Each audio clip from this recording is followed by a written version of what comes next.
Kita beralih ke sorotan lain, saudara. Selebritas Nikita Mirzani dan Dr. Oki Pratama mendatangi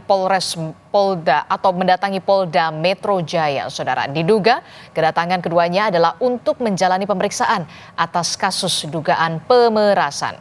Didampingi oleh kuasa hukumnya, Nikita Mirzani dan juga Dr. Oki Pratama tiba di gedung Ditreskrimum Polda Metro Jaya pada Kamis siang. Usai pemeriksaan selama 12 jam, Nikita mengaku dicecar ada 58 pertanyaan atas dugaan pemerasan kepada Reza Gladys. Dalam pemeriksaan tersebut, Nikita membantah telah melakukan pemerasan. Kuasa hukum Nikita Mirzani, Fahmi Bahmid, menilai laporan yang diajukan kepada kliennya tidak memiliki bukti yang mendasar. Tadi ya kalau ditanya dijawab, ya nyampein sekitaran ini aja yang lagi viral-viral.